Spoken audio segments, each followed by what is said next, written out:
We've got a brilliant panel for you, as you've just heard. Erica Komisar, Virginia Tapscott, and Peter Costello. There's a principle that underpins the presentations that you've heard over the last hour, and that principle is that the good economy and the good society are tied together. There is a nexus between them. And when things go wrong, the ramifications are enormous. And right across the Western world at the moment, things are going wrong. We see a flawed economy and a flawed society. And if we look in particular at the connections here, what we see in Australia is low fertility, weakening family bonds through universal childcare, poor productivity, economic stagnation, static or negative per capita income growth, excessively high immigration, high government spending leading to high taxation. Now, the point about these connections is each one of them is a flawed policy. Each one is a defective policy. But what they do overall is they contribute to a structure, and that structure is leading to a flawed economy and a flawed society. I think the task of ARC is to identify and analyse this and bust this system. That's got to be the fundamental job here. And we've got a panel today that I want to press in terms of some of these questions. Now, I want to start with Erica. Erica's given a remarkable presentation. It should be put up in lights. But the reason it's significant is because the Albanese government is planning to go to the national election next year with a policy of universal child care.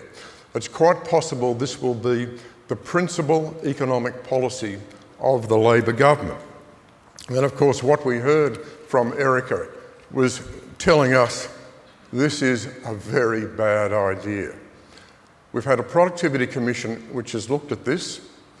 When it's fully developed, it'll be $17 billion annually, plus more.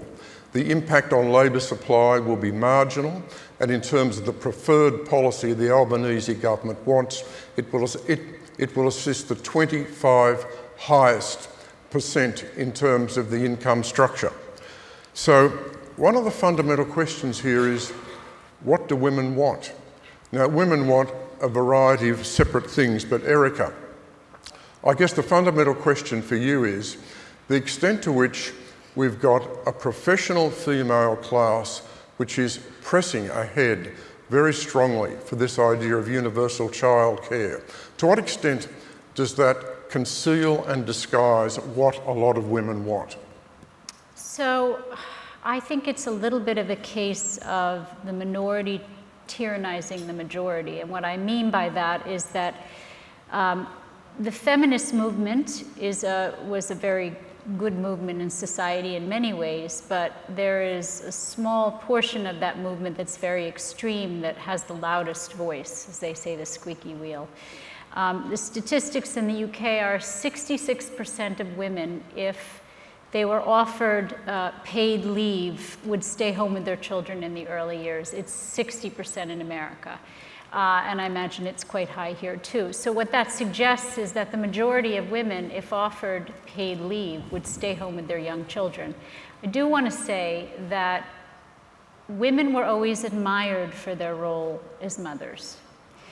And what we've lost in society is the admiration and respect for women to stay home with their children in the early years, that we can have it all, we just can't have it all at the same time.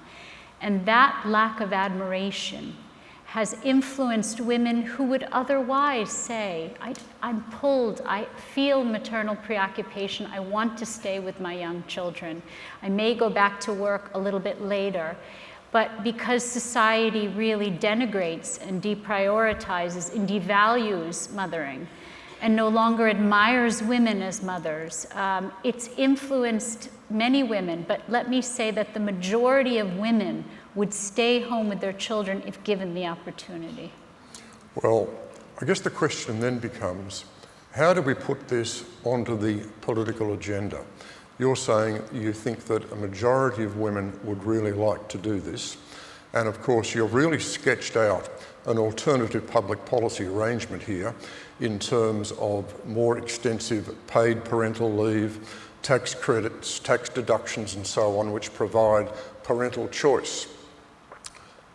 Are you an optimist or a pessimist about the capacity of our society to make this cultural change and to re-evaluate the role of women and the commitment of parents to looking after children by securing this pretty fundamental public policy change?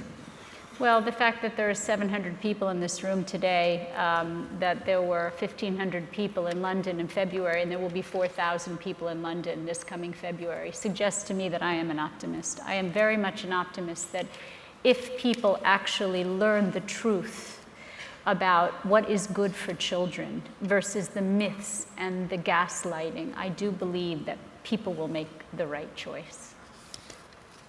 Well, I'd like to move on now and talk about fertility, because this is an extraordinary issue, Virginia. We're seeing a fundamental change in our society, a fundamental change in Western societies in terms of the collapse of fertility rates, yet hardly anyone talks about it. It's not a matter in terms of the public debate. The media hardly mentions it. The politicians hardly mention it. In terms of the figures, at the moment, the fertility rate in Australia is a record low, 1.5 babies per woman. We've been below replacement rate since 1976. The median age of mothers now having their first child is 32 years in Australia, and only 60% of parents in this country having children are in a registered marriage. So this is an extraordinary social transformation. It's not being discussed, it's not being debated. So how do we put this back on the political agenda? I think leaders and people in positions of influence have had a really tough time trying to explain to people that we need to have more children without sounding backward. And also it's been hijacked by this narrative that having more children is bad for the environment. And I think that's, you know, however much you agree or disagree with that, that has been a big, factor to consider in for a lot of people. And what we need to do is we need to explain to people that we're not saying go and have 8 children. We're saying whether or not you believe in like steady state economy, growth economy, whatever you believe in, we need to stabilise the population. And that means, because we've gone below replacement rate, that now means obviously increasing birth. And if people understood, and probably your focus needs to be on what happens and already pointing out these signs of population issues with the top-heavy ageing demographic and pointing out how that is already impacting people's daily lives and how much harder that has yet to come to hit us is the only way you're going to explain to people across the spectrum that fertility, it's going to be a very real problem and a problem of an issue of survival in some senses. But I guess the question is, can we alter the policies, the social policies around the fertility issue, whether we're talking now about housing, whether we're talking now about cost of living? I mean, to what extent do we have to get the public policy changes there in order to get the fertility debate back on the agenda? I mean, and those are macroeconomic conditions that are very difficult to manipulate. It is going to be a case of looking at the policies. Pronatal policies have a bad rap, but every single one of them are just pro-parent. Like, it's just pro being a parent and making it easier and more, and actually reducing gender inequality. All of those pronatal policies are. It's not making women baby machines. And I think as a columnist that I've read recently pointed out, you're more of a baby machine if you're expected to just like pop it out and hop back to work. Mm-hmm. Pronatal policies are much more humane. So you have to point out that there are still ways that we can change the economic conditions for parents, and parental leave is a much more known quantity. It's not going to result in the cascade of interventions and cost blowouts that we've seen the way we've gone about childcare policy has happened. Massive bailouts, you have to fund a regulator, you've got 700 pages of regulations you've got to enforce, and subsidies ever increasing. Like, we just don't know where that ends up at the moment. Whereas parental leave is I think, is a safer bet in terms of how you can spend to, in some way, change a little bit of the macroeconomic environment that families are making these decisions in. Well, I'd like to switch to Peter Costello, because Peter, you had experience as Treasurer. You experimented with the baby bonus. So can you tell us what your perspective is overall on this debate? Do you think it's possible, through the use of economic and social policy, to alter the fertility rate? Well, Paul, you said, where are the politicians talking about this? I used to talk about this all the time. You know, I famously said, you know, have one for mum, one for dad, and one for the country, back in 2004. And I had a bloke walk up to me in the city street one day. He said, "Oh, Pete, we had one for the country." I said, "Oh, how's baby doing?" "Yeah, pretty noisy. He's the one for the country." I said, he said, "Would you mind coming and picking it up?"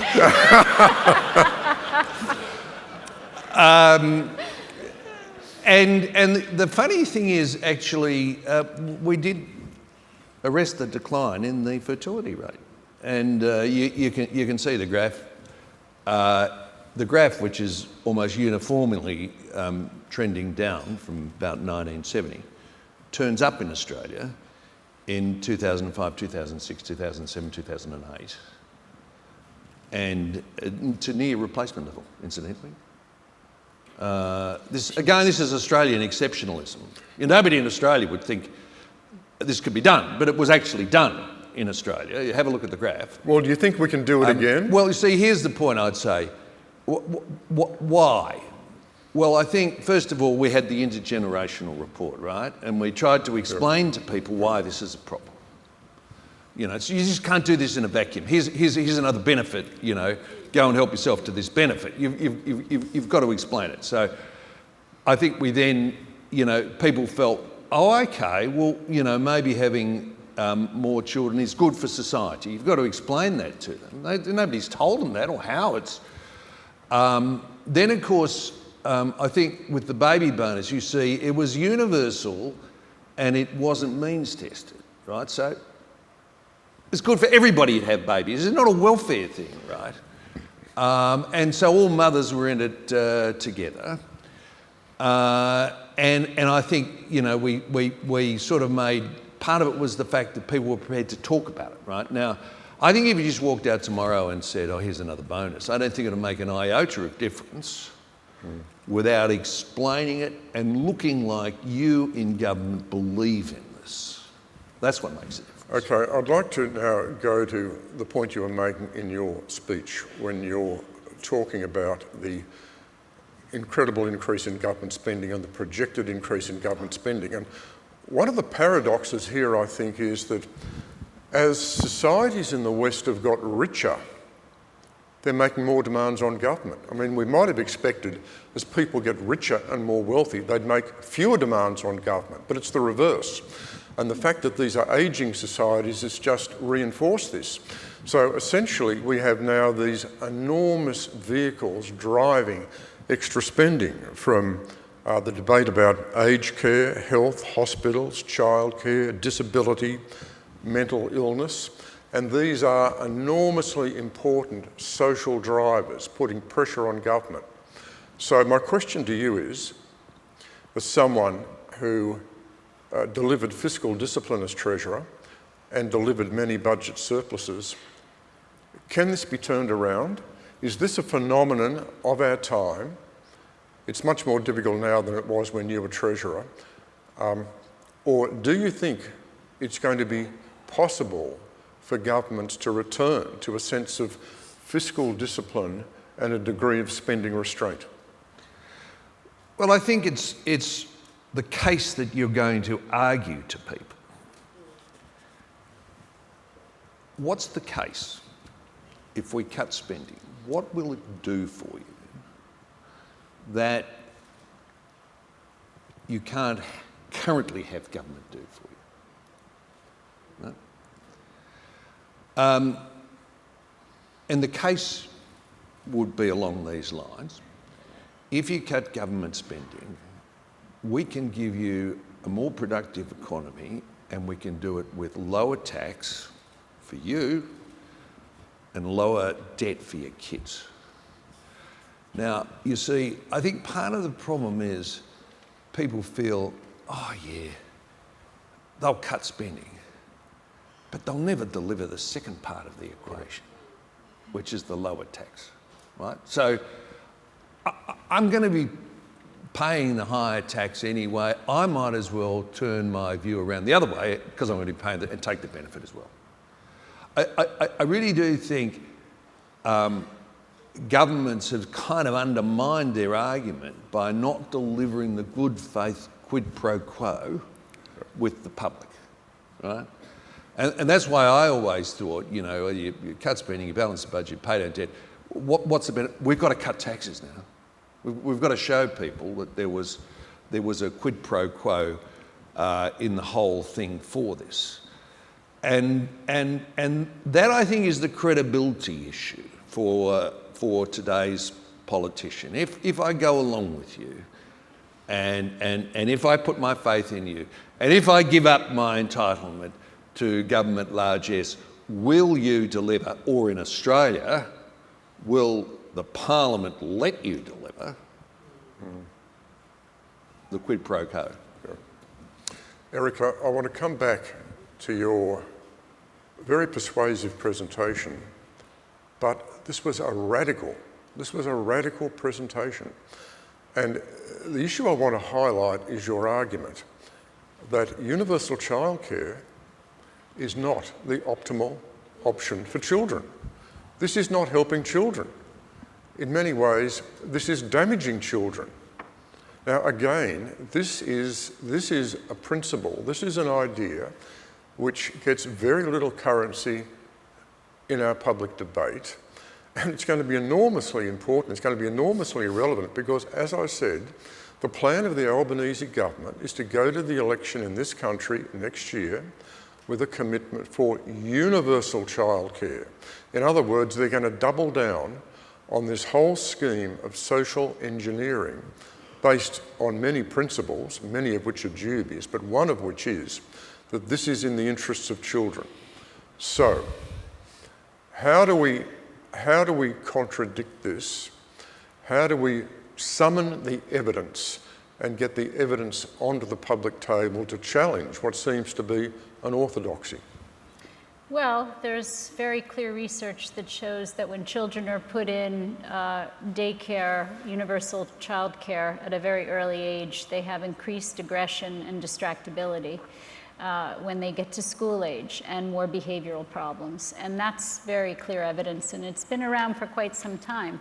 So it's a distortion of the actual research to say that it's good for children. I mean, I think as a therapist, it really comes down to, you know, I'm thinking about this low birth rate too.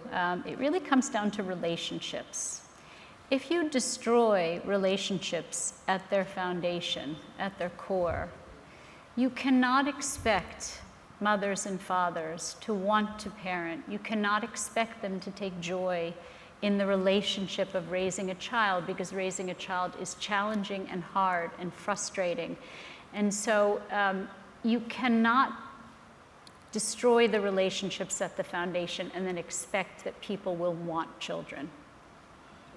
It seems to me, Virginia, that one of the fundamental issues here in terms of honouring parenthood and honouring the raising of children goes to the question of what is virtue? How do we define a virtuous society? What are the principles that we want our society to run on? And I think, and I understand why, politicians are very reluctant to engage in this debate. It's a dangerous debate and it's going to be contentious. So I'm just wondering, Virginia, what your take is on this question. I actually think a lot of parents have good value systems. We have this awareness of where we need to be and what our kids need, but we're not being enabled to deliver that.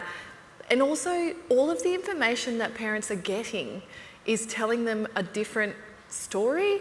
So I actually have full faith that if parents had transparent information about early years and the importance of their role in that time, I think parents would be making different decisions. But it's no longer about individual decisions that parents are making. It's the context that they're making them in.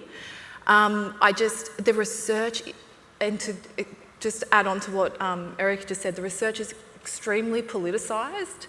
It's that measuring childhood outcomes in daycare is fraught. It is incredibly a difficult space to work in, and I think that's one of the reasons we've been unable to deliver this information in a clear and direct way. Can I just intervene and say something quickly? Yes. I go to Sweden, I'm going to Denmark, and people use these Northern European societies and say, oh, look how wonderful daycare is for children. And the reason I go is because the mental health statistics, the mental illness statistics in very young children are incredibly high in these countries and increasing. And I have groups that bring me over to Sweden, to Denmark, specifically to address these issues because, and this is another myth, oh, look at Denmark, look at Sweden. And so, yeah, we really have to be careful about the models we follow. I think one of the lessons from this panel is that we've got to focus a lot more on solutions. We've got to focus on transparent data. A lot of the fundamental data which underpins this discussion and debate, this is not on the public policy table. I mean, I've been covering Australian public policy for many, many decades, and I think one of the problems with the debate at the moment is this is a very flawed discussion, and it's politicised, and the data is slanted. The proper data is not being put on the table. We need the data on the table in order to mount the arguments. I think this has been a terrific discussion with great thanks to Erica, to Virginia, to Peter, and I'm also asked to announce that at the end of this session, you can all leave the table and go out and enjoy lunch. Thank you so much.